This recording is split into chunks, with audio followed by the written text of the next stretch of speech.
वहाँ जापान तो पहुंच गए, कश्मीर पहुंचे आप? कश्मीर पहुंचे आप? कश्मीर पहुंचिए, कश्मीर के जाके लोगों से मिलिए, कश्मीरी पंडितों से मिलिए, जिन कश्मीरी पंडितों के नाम पर फिल्म बनी। आप वीडियो देखिए, देश की गोदी मीडिया, दलाल मीडिया आपको वो वीडियो नहीं दिखाएगी। कश्मीर के अंदर, जम्मू के अंदर 10 दिन से कश्मीरी पंडित धरने प्रदर्शन पर बैठे हैं। देश की कौन सी गोदी मीडिया दिखा रही है? देश के पत्रकार क्यों इतनी दलाली करते हैं? आखिर आप नरेंद्र मोदी जी से आपका क्या रिश्ता है? आपने पैसे के लिए अपना जमीर क्यों बेच रहे हैं? देश का हिंदू, मुस्लिम, सिख, ईसाई सब चिल्ला रहा है, करा रहा है। इस देश के अंदर महंगाई के कारण देश का नौजवान करा रहा है कि दुनिया को कहा करते थे काम धंधा छोड़िए, योग करिए, योग करिए। और उसके बाद अब देखिए, अब उसके बाद देखिए, जनता का तो काम धंधा छोड़ दिया जनता ने, इस जनाब ने काम धंधा करना शुरू कर दिया। मोदी लगातार प्रधानमंत्री जी विदेशी दौरा करते वही जापान में गए हैं, वहाँ उनका डंका बजा है किस तरीके से? मैं तो कह रहा हूँ कि प्रधानमंत्री जी का जो डंका बज रहा है, ये आप मुझे बताइए कि पहली बार किसी देश के प्रधानमंत्री का डंका बज रहा है क्या? ये बताइए, 2014 से पहले क्या कोई हिंदुस्तान को नहीं जाना करता था? हिंदुस्तान, आप कैसी बात करें नहीं जाना करता था? खुद कह रहे हैं। मोदी जी का क्या है? मोदी जी तो झूठे आदमी है। मोदी जी का काम है झूठ बोलना। और प्रधानमंत्री हैं और आप ऐसी बात कर रहे हैं। मैं आपको पता है, मुझे भी पता है किस तरीके के प्रधानमंत्री हैं। उसका नाम नरेंद्र मोदी जी से हटा के उनका नाम झुटलर मोदी रख देना चाहिए। अच्छा। ये हिटलर के छोटे भाई हैं, झुटलर, ठीक है? और इनकी पार्टी के सारे नेता बहरूपी है। ये इस देश के अंदर एक कंपनी चला रहे हैं भारतीय जनता पार्टी के लोग। आज मैं आपको बता दूं कि देश की स्थिति इतनी खराब है, वहाँ जापान तो पहुंच गए, कश्मीर पहुंचे आप? कश्मीर पहुंचे आप? कश्मीर पहुंचिए, कश्मीर के जाके लोगों से मिलिए, कश्मीरी पंडितों से मिलिए, जिन कश्मीरी पंडितों के नाम पर फिल्म बनी। विवेक अग्निहोत्री जैसे 2 कौड़ी के लुच्चे लंफंगे डायरेक्टर जो कि फिल्म बनाते हैं, लाखों करोड़ों रुपया कमाते हैं और कश्मीरी पंडितों की जान को खतरे में डलवाने का काम करते हैं। चुप हो जाइए, चुप हो जाइए। एक छोटा बच्चा, सुन लीजिए, एक छोटे बच्चे इस तरीके की गुहार लगा रहे हैं प्रधानमंत्री से, यूं तक कह रहे हैं छोटे बच्चे, वो कश्मीरी पंडितों के बच्चे। आप वीडियो देखिए, देश की गोदी मीडिया, दलाल मीडिया आपको वो वीडियो नहीं दिखाएगी। कश्मीर के अंदर, जम्मू के अंदर 10 दिन से कश्मीरी पंडित धरने प्रदर्शन पर बैठे हैं। देश की कौन सी गोदी मीडिया दिखा रही है? बताइए आप मुझे। आज उनको किससे खतरा है? इस देश के अंदर आप हिंदू और मुसलमान का दोनों का गला कटवा रहे हैं और उसके बाद आप अपनी कुर्सी को हथिया रहे हैं। आप लोगों को पागल समझते हैं? जब इस चुप हो जाइए। वो बच्चे इस देश के अंदर ये बोल रहे हैं कि मोदी जी आपकी मन की बात तो हम सुनते हैं, आज आप हमारे बच्चों की मन की बात सुन लीजिए, आप हमारे मन की बात को सुनिए, हमारे को खतरे से बाहर निकालिए, हमें डर लग रहा है। आप ये सोचिए, कश्मीरी पंडित, जहाँ पर कश्मीर के लोग हिंदू मुसलमान एक साथ मिलजुल कर रहा करते थे, वहाँ की सरकार में उथल पुथल मचा दिया आपने। जम्मू कश्मीर से आपने धारा 370 क्या हटाई, पूरे देश को आज आपने जम्मू कश्मीर बना के रख दिया। पूरे देश की स्थिति खराब है, कश्मीरी पंडित रो रहा है और ये मिथुन चक्रवर्ती जैसे लोग, 2 कौड़ी के लोग जो आते हैं भारतीय जनता पार्टी की दलाली करते हैं, भारतीय जनता पार्टी की तरफ से बोलते हैं मैं पानी वाला सांप नहीं, मैं कोबरा हूँ, कोबरा। अबे तू कोबरा है तो देश की जनता को ढसेगा है?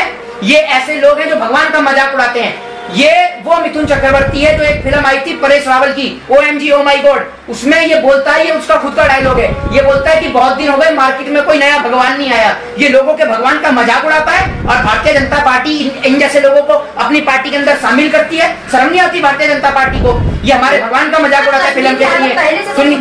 क्या हालत सुधरे? पहले कश्मीरी पंडितों ने कभी इस प्रकार का बोला? मूवी देखी, कितना तो पंडितों पर जो अत्याचार हुआ वो दिखाया। अरे आज आपको फिल्म देखने की जरूरत नहीं है, आज रियल फिल्म चल रही है, उसको देखिए, रियल हकीकत को देखिए। मुझे तो ये समझ में नहीं आता इस देश के पत्रकार क्यों इतनी दलाली करते हैं। आखिर आप नरेंद्र मोदी जी से आपका क्या रिश्ता है? आपने पैसे के लिए अपना जमीर क्यों बेच रहे हैं? आप अपने पैसों के लिए जमीर क्यों बेच रहे हैं? तो आप ये बताइए, जापान के अंदर बच्चा हिंदी बोल रहा है, वो तो आप दिखा रहे हैं, लेकिन यहाँ कश्मीर का बच्चा, कश्मीर का हिंदू चिल्ला रहा है, कोई गर्व की बात नहीं। गर्व की बात है कि दूसरे देश जापान जैसे जापान ना बोल के वो हिंदी में बात कर रहा है, गर्व की बात है। गर्व आपको उस दिन करना चाहिए था जब भारत देश के अंदर, भारत देश के राष्ट्रपिता महात्मा गांधी के सम्मान में कई देशों ने अपने डाक टिकट पे महात्मा गांधी की फोटो लगाई। गर्व आपको उस देश के लिए करना चाहिए जिस देश को हम छाती चौड़ी करके कहते हैं हम भारत देश के नागरिक हैं। 2014 से पहले ऐसा नहीं था। अच्छा, मोदी जी आए तब से दूसरे देश में, अरे सुन लीजिए, 2014 से पहले एक बार देख लीजिएगा भारत के राष्ट्रपति का कैसे सम्मान हुआ करता था, भारत के प्रधानमंत्री का क्या गौरव था। एक बार देख लीजिएगा पुरानी वीडियो उठा के, देख लिया कितना डंका बज रहा है। अमेरिका में खुद छाता पकड़ के नीचे उतरते हैं, ठीक है ना? और आप गोदी मीडिया वाले आज आपको जापान में घुसने कह दिया, आप मोदी जी की दलाली पे उतरी है। जब आप भूल गए, जब आपको अंदर घुसने भी नहीं दिया गया था, मोदी जी बाहर आके बोलते हैं ओ माय गॉड मैं पता करूंगा, तब आपको नहीं पता चला, तब आपकी सारी दलाली कहाँ चली गई थी। आज आपको जापान में जरा इंटरव्यू क्या लेने दिया, आप तो चने के झाड़ पे चढ़ गए। मुझे तो ऐसा लगता है इस देश के पत्रकारों को तब तकलीफ नहीं होती जब उनके घर परिवार के सदस्यों को कुछ बोलो, लेकिन अगर नरेंद्र मोदी को कुछ बोल दिया तो आपको तो ऐसे मिर्ची लग जाती है जैसे कुत्ते की पूंछ पे पाँव रख देते ना पत्रकार, ऐसे विदा कुत्ते नरेंद्र मोदी का तो नाम सुनते ही। आप ये बताइए, कश्मीर का हिंदू चिल्ला रहा है, कश्मीर का ब्राह्मण चिल्ला रहा है, इस देश का मुसलमान चिल्ला रहा है जिसको आपने मॉब लिंचिंग के जरिए मार दिया, इस देश का किसान चिल्ला रहा है जिसके ऊपर आपने गाड़ी चढ़ा के मार दिया, इस देश का हिंदू मुस्लिम सिख ईसाई सब चिल्ला रहा है, करा रहा है। इस देश के अंदर महंगाई के कारण देश का नौजवान करा रहा है। बाबा रामदेव गए तो है मोदी जी से मिलने, उन्होंने कहा है पेट्रोल का दाम कम हो गया, बोल रहे पेट्रोल का दाम कम हो गया, वही बोल रहे। एक पॉकेट मार, एक जेब कतरा आपकी जेब से 100 रुपए चुराकर आपके हाथ में 10 का नोट थमा दे तो आप उसको जेब कतरा नहीं बोलेंगी। ये देश के प्रधानमंत्री जी खुलेआम लोगों की जनता की जेब में हाथ डाल रहे हैं, ठीक है। और बाबा रामदेव ऐसे दांत फाड़ रहे हैं। ये बाबा रामदेव भाई 2 कौड़ी का लुच्चा लफंगा बाबा है जो सलवार पहन के भागता है। ये बाबा है, क्या बात का बाबा है। और ये बाबा रामदेव उनको कह रहा है भगवान है। तुम सारे ही भगवान हो, है तुम भगवान के बेस में शैतान हो, तुम इस देश के शैतान हो, जनता का जीना दुर्भर कर रखा है। मोदी जी क्या बात का बाबा है वो, क्या बात का बाबा है। योग गुरु है, योग गुरु है वो। कौन से योग गुरु हैं? योग सिखाते नहीं, कहाँ योग सिखाते हैं? अब देखे नहीं, ये बिजनेसमैन आदमी है। तो 1 मिनट, शिविर लगाते हो, है शिविर लगाते, शिविर भी खोदने लगते हैं क्या? शिविर लगाते, काय का शिविर? योग का है, योग का। अरे कोई योग का शिविर नहीं लगाते, लाखों करोड़ों रुपया लेते हैं। ये बिजनेसमैन आदमी है।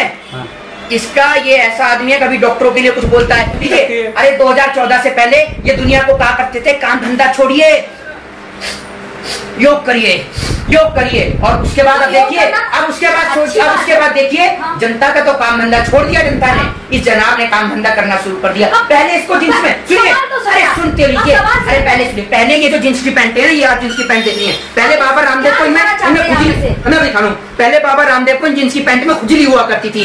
आज इसको जींस की पैंट में खुजली नहीं होती। जब खुद कंपनियों का प्रचार करेंगे, खुद की कंपनियां निकालेंगी, तब इनको कोई खुजली नहीं हो रही। ये मठा बेका करता था साइकिल पे, है आज ये बड़ी बड़ी गाड़ियों में चढ़ रहा है। ये बाबा रामदेव इस देश में कोई बाबा नहीं है, बहरूपिया है। ये इस देश में ढोंगी आदमी है, अपनी मेहनत से बना है ना। मट्ठा बेच, कोई मट्ठा ही बेचता है, मतलब तरक्की ना करे वो। तो आप ये बताइए, मट्ठा बेचने वाला इस देश के अंदर, आप ये बताइए ऐसी कौन सी मट्ठा बेच दी? सोने की मट्ठा बेचता है क्या? सोने का पानी चढ़ा चढ़ा के बेचता है क्या? पतंजलि का काय का बिजनेस? पतंजलि का बिजनेस नहीं है। पतंजलि की जांच होनी चाहिए राजीव दीक्षित के नाम पर। ये पतंजलि का प्रोपोगेंडा चलता है। आप दिक्कत मत लीजिए, सुन लीजिए, अभी आप दिक्कत मत लीजिए। हम राजीव दीक्षित के नाम पर ये जो लोग कैसे छल छलावा कर रहे हैं ना, एक एक की पोल और पट्टी खोली जाएगी जो डॉक्टरों को इन्होंने। आप ये बताइए, रामदेव ने डॉक्टरों को लेकर जो कहा वो सही कहा था? नहीं था। है तो आप क्यों रामदेव का साथ दिए? योगी और मोदी जी से मिले तो आपकी मम्मी सुबह दिया जलाती है, आपकी मम्मी सुबह दिया जलाती है बाबा रामदेव के आगे। आप बोल रहे हैं ना बाबा है वो, काय बात के बाबा है? योग गुरु है, काय बात के योग गुरु? अकेले योग सिखाते हैं वो, और कोई योग नहीं सिखाता। ब्रह्मचारी है वो, है ब्रह्मचारी है, योग के ब्रह्मचारी है। तो खुद बता ब्रह्मचारी पिता आपको पता किसे कहते हैं? बाल ब्रह्मचारी है ना वो। तो ये मुझे पता है, इनकी 1.25 आंख वाली पूरी आंख भी कैसे खुल जाती है महिलाओं को देखकर। ये ब्रह्मचारी बता रहे हो आप इन्हें, ये ढोंगाचारी है, ये आसाराम राम रहीम के पूर्वज समझो इनको आप। मोदी जी से मिलने के बाद दाम कम करा दिए, मोदी जी से मिलने के बाद पेट्रोल के दाम कम करा दिए, आपने नहीं देखे? 35 रुपए लीटर हो गया था पेट्रोल, देखिए ना कम हो गए, 10 रुपए कम हो गए ना। अरे 10 रुपए लीटर कम हुआ है ये तो बता दीजिए। मैं आपसे वही कह रहा हूँ, अगर एक जेब कतरा आपकी जेब काट के 100 रुपए निकाल कर आपके हाथ में 10 रुपए थमा दे तो आप क्या कहेंगे? उसको जेब कतरा नहीं कहेंगे। अभी कुछ टाइम पहले पेट्रोल को क्या दाम था मई में, है 10 रुपए जो आपने खड़े पहले तो 20-25 रुपए बढ़ा दिए, अब 10 रुपए कम तो हुए ना। अरे कोई कम नहीं हो, पब्लिक को पागल बनाया जा रहा है। और आप दोबारा रामदेव मत बोलिएगा उसको बाबा, वो एक बाबा है तो बोले जाएंगे, बाबा है योग गुरु है तो संत है बोले जाएंगे उनको, संत है योग गुरु है। अरे जब संत है तो पहाड़ों पे जाके पड़े ना, यहाँ पतंजलि क्यों चला रहे हैं? देश सेवा कर रहे हो। अरे तो देश को अपना लिया। अरे सुनिए, देश सेवा में इतने लोग भूखे मर रहे हैं, इनको खाना बांट दे करो कभी कभार। देश सेवा में हिंदू हैं वो भी, उनको भी खाना बांट। कितने लोगों को तो रोजगार दिए पतंजलि में, पतंजलि में। अरे कोई रोजगार नहीं मिला है पतंजलि में भी, पता नहीं कितने लोगों की जमीन हड़पी हुई है। ये आप देखिएगा, ये भी सब खुलासे होंगे। जय हिंद, जय भारत, वंदे मातरम।